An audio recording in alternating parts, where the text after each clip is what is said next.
Namaskaram everyone. So today I would be trying to discuss something that might sound mythological for many people, and for some like it might sound absurd also. So if you have heard what Sadhguru has mentioned, that you can actually pack the entire cosmos into a mustard seed. So the microcosm and then the macrocosm, they all reflect together. So if you have watched some of the discourses, Sadhguru actually mentions about the Yugas, and the Yugas are actually cyclical in nature. And if you have read some of the scriptures or text, or you must have heard in the past also, the existence itself, the universe itself, goes through the cycle of creation, maintenance, and dissolution and recreation, and it just continues on. So similar to that, if you have watched the Yugas discourses from Sadhguru, he actually mentions that there is certain kind of cosmological or astronomical significance where the heavenly bodies like planets actually go in cyclical order. So I'll not go too much detail into that one. You can find that video and learn yourself. Today I'm going to discuss the microcosm of the Yugas in the context of a single day that we can perceive and experience at the moment. For example, at the moment it's very close to the Sandhyakala of the day. Towards the noon, the sun is going up. So if you look from the perspective of the day, as if you take the 24 hours as a single cycle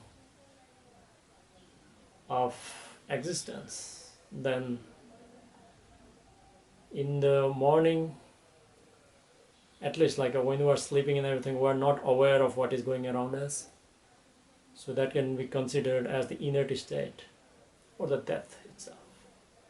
But when we wake up in the morning, when the body comes to life, we slowly gain awareness. It can be like a very minute part of the time, minuscule amount of time, where the awareness comes in, and then we become aware that like we have just woken up. But just before we woken up, we are not aware that we're sleeping. Only when we wake up, we become aware that we had been sleeping. So this can be considered as the creation. And as we move ahead, as you can see, the sun comes out and we get bright light, and slowly like the sun goes round, and then finally towards the evening the sun sets and the darkness prevails again, and we go back to sleep again. And when you go to the sleep, whether we go in awareness or unawareness, we lose all our faculties of senses. We're not aware of anything that we are normally aware of. So this can be considered as the samhara.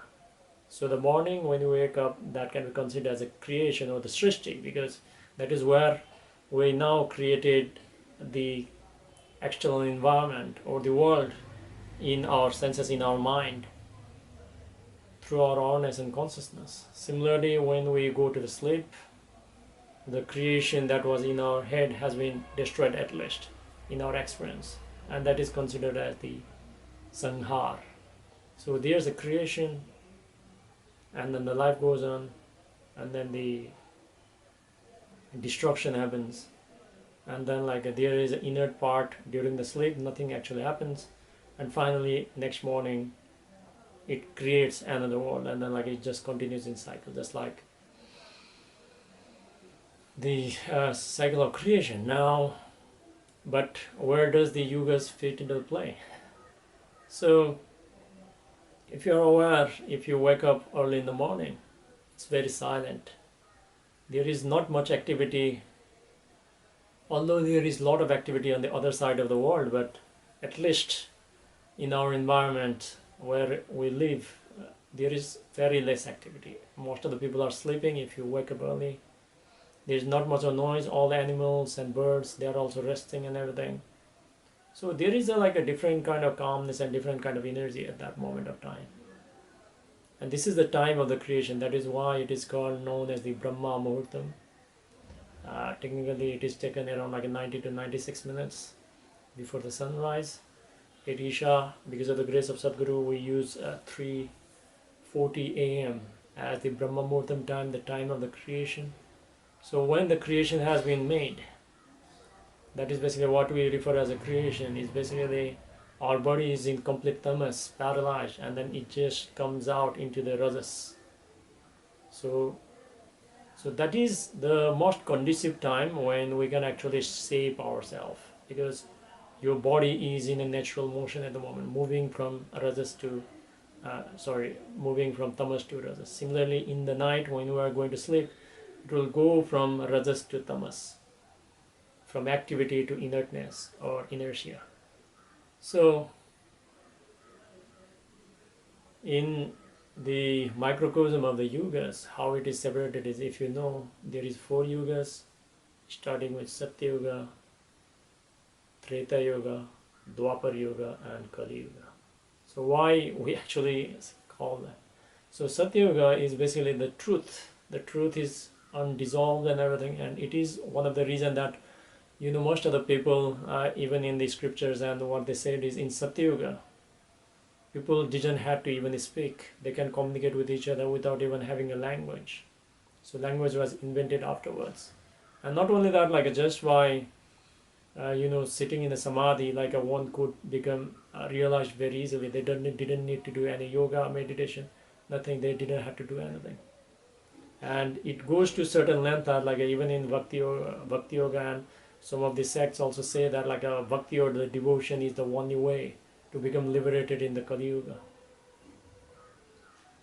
So if we look from the microcosm point of view, if we separate our days, the Brahma Muhurta phase is known as the Satya Yuga, because like I said, like there is a lot of sattvic energy over there. Most of the people are sleeping, not much activity happening in the environment, so the energy will go naturally upwards, and you just need to sit, and this is known as the samadhi. If you know about that, I will come a little bit forward, like based on this, so that like you can understand where I'm going. So just by going into the samadhi, you can actually get liberated very easily. That is why it's called Satya Yoga. It's a full flow of sattvic energy is in the environment. Now, as a sun starts to come out, as you know, like the sun is fiery in nature, and it actually nourishes us, not only us but all life in the world. So people will start to slowly, gradually come to wakefulness. So this is the time is known as the Treta Yuga. Why we call it the Treta Yuga? Because if we take one cycle as a whole, Treta basically means what? It means 3. So if we make this whole circle as the full awareness, conscious energy, out of this, like if we remove a part of it, 1/4 of it, then we got 3/4 left. So Treta Yuga is the way of not the consciousness, but of these 3 eyes. For example, I've got 1 eye, 2nd eye, and 3rd eye. So these are represented now, like because there is a little bit of rajasic energy also in the atmosphere. It's not purely like a sattvic energy. Because of this reason, little bit of striving is required, and this is where comes the pratyahara, dharana, and dhyana. So a person has to go through all these processes. They have to go through the pratyahara first, and then dharana, and then dhyana, and finally they can move to samadhi. While people are during the Satya Yuga or the Brahma Muhurtam time, they could easily go to samadhi.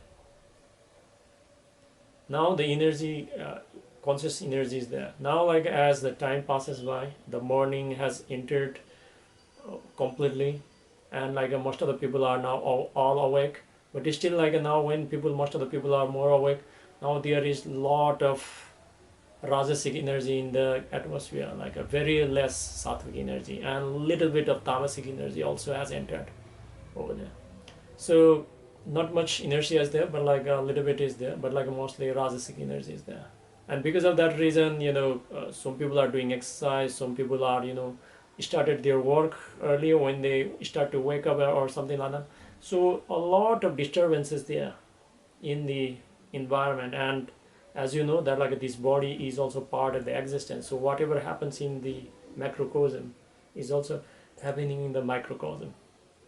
So as the sun has already come out and most of the people are woken up, so what actually happens is now whatever 3/3 of the energy was left has been halved now, so you only got like a half of it. So this is where we get the word known as the Dwapar Yuga. Dwapar means two. So Dwapar Yuga means two, only the half of the sattvic energy is left, or the conscious energy is left, or sattvic energy is left.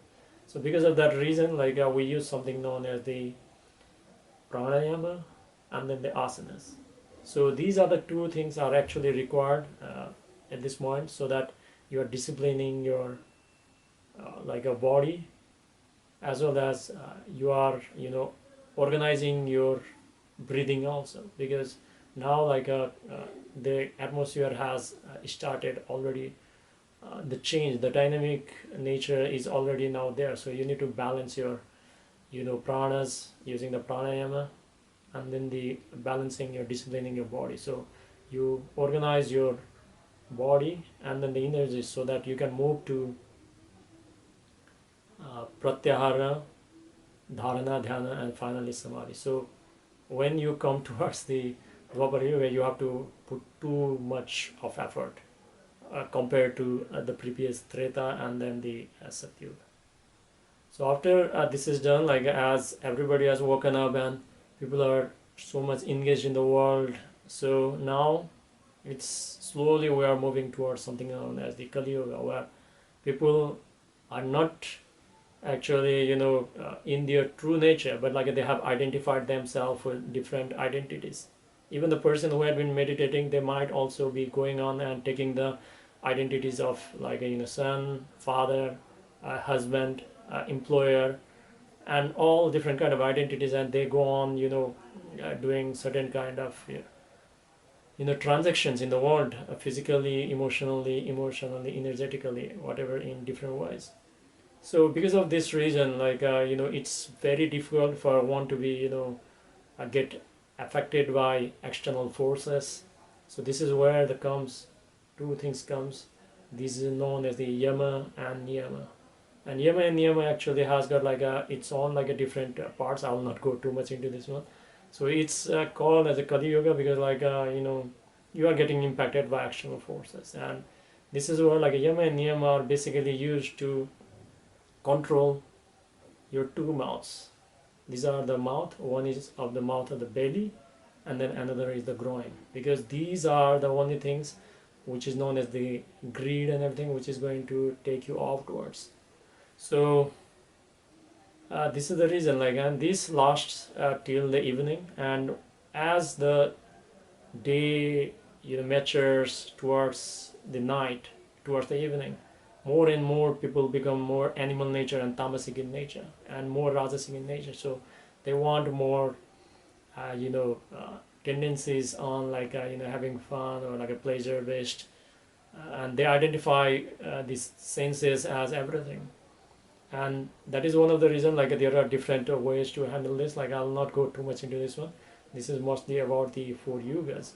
So because of to control your two mouths, the mouth of the belly and then the mouth of the groin, because of that reason yamas and niyamas are put into the place. So anybody like so it gets very very difficult to come up. But like there are other aspects also. If you have been initiated and everything, you have to follow the guidance of a guru and everything. So when you go to the bed, but anyway, like all the cycles comes to, at least like one cycle comes to the end, to give the beginning to the another cycle. So once that cycle ends in the evening, you go back to the sleep. Next morning, you come out fresh again. So it is why the Brahma Muhurtam is very very important, so that you can actually change the direction of your life and make best use of the time when the awareness is full, because there are not many other stuff that is going to impact you. But if you have been initiated to a very powerful practice or something, you can actually create a cocoon around you, so you carry the Satya Yuga wherever you go and whenever you are.